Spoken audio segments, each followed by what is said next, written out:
बिस्मिल्लाहिर्रहमानिर्रहीम। अस्सलाम वालेकुम नाजरीन, उम्मीद है कि आप सब लोग खैरियत से होंगे। मैं हूं आपका होस्ट आसिफ और आप देख रहे हैं मेरा यूट्यूब चैनल शहरिया। तो नाजरीन, आज कुछ कड़वी बातें करनी है क्योंकि सच हमेशा कड़वा होता है। इसलिए आज की ये वीडियो आप लोग जरूर देखिएगा क्योंकि मैं शायद वो बातें आप लोगों के साथ शेयर करने जा रहा हूं जो आपके ज़हनों में बहुत सारे सवाल गर्दिश कर रहे हैं। क्योंकि हमारे इस पाकिस्तान में जो इंसाफ किया जा रहा है उस हवाले से बहुत सारे लोग इस बात पर सवाल उठा रहे हैं। मैं बात करना चाह रहा हूं आज डकी भाई के ऊपर, रजब भट्ट के ऊपर, सिस्टोलॉजी के ऊपर, वो तमाम इन्फ्लुएंसर जिन्होंने गैमलिंग ऐप के ऊपर काम किया। तो इसलिए आज की ये वीडियो आप लोगों के लिए बहुत अहम है। वीडियो स्टार्ट करने से पहले अगर आपने हमारे चैनल को सब्सक्राइब नहीं किया तो जल्दी से जाकर हमारे चैनल को सब्सक्राइब कर लें। तो नाज़रीन, बात शुरू करते हैं सच और हक की। जैसे कि आप जानते हैं कि इस वक्त रजब भट्ट तकरीबन 2-2.5 माह से पाकिस्तान नहीं आ सके। वो भी एक सजा ही भुगत रहे हैं। कभी वो दुबई, कभी वो यूके, और यहां तक कि उनका बेटा भी पैदा हो गया लेकिन वो पाकिस्तान नहीं आ सकते। जाहिर है कि वो पाकिस्तान के अंदर डक्की के साथ सलूक किया जा रहा है। 2.5 महीने से जेल में है और इंसाफ का तलबगार है। नाजरीन, आज बाबा ओपी को जमानत मिल गई। लोगों ने ये कहा कि शायद अब डक्की को भी जमानत मिल जाएगी, तो हरगिज ऐसा नहीं है। बाबा ओपी का केस बिल्कुल डिफरेंट था जैसा कि डक्की के मैनेजर के था, तो इसलिए उन्होंने तो किसी ऐप पे काम नहीं किया था, इसलिए उनको जमानत मिल गई। लेकिन मैं सवाल ये उठाना चाहता हूं, ये अदारे सिर्फ उन 2 शख्स के पीछे क्यों कि डक्की और रजब? बाकी सब लोग अपना व्लॉगिंग भी बना रहे हैं, अपनी एंटरटेनमेंट भी कर रहे हैं, उन्हें किसी चीज की कोई गम या फिक्र नहीं है। मैं ये सवाल उठाना चाहता हूं उन इदारों से कि आखिर ऐसा क्यों है। नाज़रीन, सबसे अहम बात यह है कि हम बहुत खुदगर्ज हैं, हम बहुत सेल्फिश हैं, क्योंकि शर्म हमें हरगिज नहीं आती। जब कोई इंसान कामयाबी के अरूज पर होता है तो लोग उसके इर्द गिर्द घेरा डाल लेते हैं, लेकिन जब वही एक इंसान मुसीबत में हो तो लोग नजरें चुराने लगते हैं। आज की इस वीडियो में हम इस खामोशी का एहतिसाब करेंगे। तो नाजरीन, हम बात कर रहे हैं इकरा कंवल की।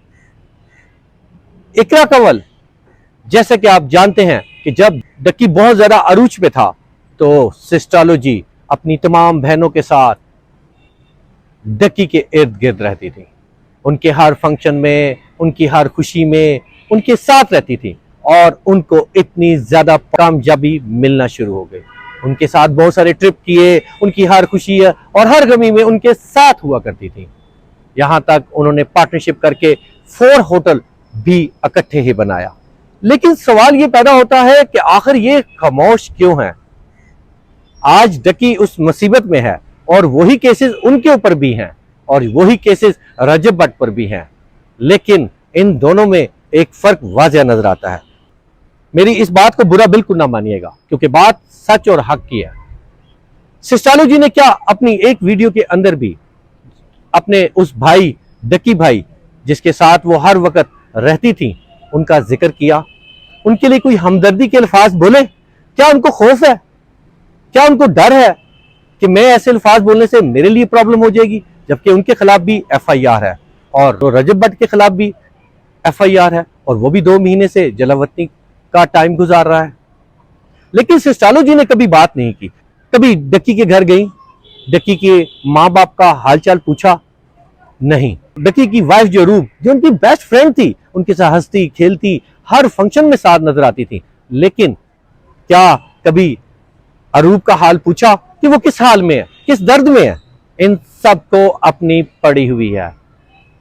ये सब लोग सेल्फिश और खुदगर्ज हो चुके हुए हैं। इन्हें किसी से कोई परवाह नहीं, इन्हें सिर्फ अपनी फिक्र है, अपने चैनल की फिक्र है। इन्होंने अपनी व्लॉगिंग करनी है, अपनी ऑडियंस को खुश करना है, इन्हें कोई परवाह नहीं क्योंकि खुदगर्जी कूट कूट के भरी हुई है। मैं रजब भट्ट को इस बात पे क्रेडिट देता हूं कि ये सब केसेस उनके ऊपर भी हैं और वो कई महीनों से मुल्क से बाहर है, कभी दुबई, कभी यूके, यहां तक कि उनका बेबी हुआ और पहला बेबी हुआ और वो मुल्क से बाहर अपने बेबी को गले लगाने के लिए तरस रहे हैं और इतने तड़प रहे हैं कि वो अपनी वीडियो में इस बात का इजहार करते हैं कि मुझे पाकिस्तान बहुत याद आ रहा है। मैं उनको ये क्रेडिट देना चाहता हूं, उन्होंने मैनी टाइम पॉडकास्ट के अंदर, टिकटॉक पे, कई जगहों पर उन्होंने ये आवाज भी उठाई कि डक्की को इंसाफ नहीं मिल रहा, डक्की के साथ ज्यादती हो रही है और डक्की जल्द से जल्द उसका मसला हल हो, वो अपने घर जाए। बहुत सारे इख्तिलाफात रजब भट्ट के डक्की के साथ मौजूद हैं, लेकिन उस शख्स ने ये आवाज तो उठाई। तो क्या सिस्टोलॉजी अपनी वीडियो में, क्या उनको ये बात करते हुए शर्म आती है? क्या उनको इस बात का खौफ है कि कम से कम उन ऑडियंस को ये बता दिया जाए कि डक्की की माँ का क्या हाल है, उनके वालिद का क्या हाल है, अरूब जो उनकी बेस्ट फ्रेंड है उसका क्या हाल है? इतना तो वो अपने व्लॉग में बता सकती है ना। अगर उनके घर जाकर वीडियो नहीं बना सकती और दिखा नहीं सकती, तो क्या अपनी ऑडियंस को डक्की की अपडेट नहीं दे सकती? नहीं, हम खुद गर्ज हैं, क्योंकि डक्की अरूज पे था, हमें उसकी जरूरत थी। अब डक्की अंदर है, हम उसके बारे में बात करेंगे, हमारे खिलाफ भी एक्शन हो जाएगा। हमें मना किया हुआ है कि हमने डक्की के हक में बात नहीं करनी, हमें खौफ है कहीं हमारे साथ भी ऐसा ना हो जाए, जबकि इनके खिलाफ भी FIR कटी हुई है। अब मैं ये सवाल उठाता हूं उन अदारों से, आखिर ये अदारे दो बंदों के ही पीछे क्यों पड़े हुए हैं, डक्की और रजब के? रजब के बैंक अकाउंट तो बंद हो गए हैं, आने वाले दिनों में शनाख्ती कार्ड और पासपोर्ट भी बंद कर दिया जाएगा। आखिर इन दोनों के पीछे क्यों? पाकिस्तान के अंदर कितने ऐसे इन्फ्लुएंसर हैं जिन्होंने इस ऐप के ऊपर काम किया? बड़े बड़े नाम इसमें शामिल हैं। आपको याद होगा कि जो डिप्टी डायरेक्टर सरफराज साहब थे, उन्होंने जन्नत मिर्जा और मतीरा का भी नोटिस निकाला था। वो नोटिस कहां गया? वो FIR कहां गई? वो तो कहीं नजर नहीं आ रही। आखिर इन दोनों के साथ ऐसा क्यों? इन दोनों को इब्बत का निशाना बनाने की वजह क्यों? ये सब लोग तो व्लॉगिंग भी कर रहे हैं, अपनी एंटरटेनमेंट भी कर रहे हैं, अपने पैसे भी कमा रहे हैं, लेकिन इनके ऊपर कोई सवाल नहीं। क्या ये इंसाफ है? हमारे मुल्क में इंसाफ कैसे मिल सकता है? और इसी वजह से रजब भट्ट भी इंसाफ का तलबगार है। रजब भट्ट भी पाकिस्तान आना चाहता है, अपने केस फेस करना चाहता है, लेकिन जिस तरह डक्की के लिए हालात तंग किए जा रहे हैं, वो सोचने पे मजबूर हो गया है कि मुझे कब पाकिस्तान आना है, क्योंकि वो जानता है कि मैं पाकिस्तान आऊंगा, मेरे साथ डक्की से भी बुरा हाल होगा। इसीलिए वो फैसला नहीं कर पा रहा। वो पाकिस्तान के बगैर रह नहीं सकता। वो पाकिस्तान का सबसे बड़ा यूट्यूबर है, लेकिन वो बेबस है, कुछ नहीं कर सकता। मैं उन इन्फ्लुएंसर कंवल आफ्ताब, जुल्करैन हैदर, ये सब लोग खामोश हैं, साइलेंट हैं। क्यों? हम पर कोई बात ना हो जाए। ये क्या सेल्फिशी है? ये दोस्ती है? इसको दोस्त कहते हैं? जब इंसान अरूज पे होता है तो आप उसको चिपकते हैं ताकि उनके सब्सक्राइबर्स आपको देखें। सिर्फ और सिर्फ अपने फेम को बढ़ाने के लिए आप उन फेमस लोगों के साथ अटैच होते हैं। जब हमें कामयाबी मिल जाती है तो हम खुदगर्ज बन जाते हैं। यकीनन ये सवालात आप लोगों के जहनों पे भी होंगे और मेरे जहन में भी थे, और इसीलिए आप लोगों से शेयर किया। मैं उन उदारों से ये रिक्वेस्ट करूंगा, अगर आपने इंसाफ करना है, उन लोगों के साथ भी वही सलूक किया जाए जो डक्की के साथ हो रहा है, जो रजब भट्ट के साथ हो रहा है। आखिर इसके पीछे है क्या? अब कहा जा रहा है कि सरफराज साहब को कुछ एजेंसियों ने उठा लिया और ये सोशल मीडिया पे गर्दिश कर रहा है, और ये कहा जा रहा है कि आखिर उनको उनके किए की सजा मिल गई। ये कैसी सजा है?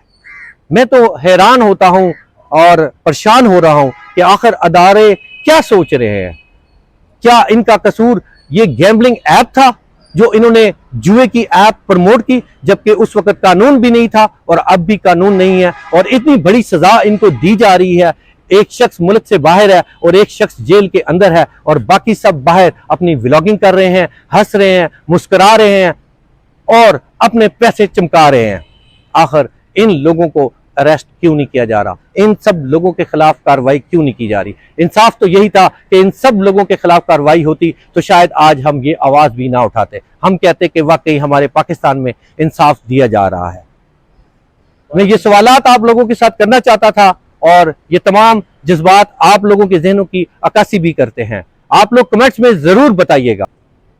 अब मैं कुछ सवाल छोड़ के जा रहा हूं आप सब लोगों के लिए।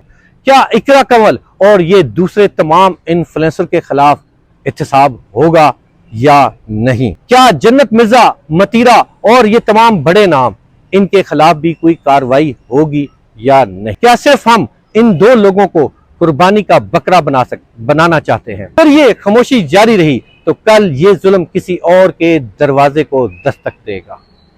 मैं दुआ करता हूं कि अल्लाह पाक हमारे इस मुल्क में इंसाफ कायम करे, और जाते हुए हमारे चैनल को सब्सक्राइब और लाइक करना मत भूलिएगा। अपना बहुत सारा ख्याल रखिएगा, कमेंट्स में अपनी राय जरूर दीजिएगा। अल्लाह हाफिज।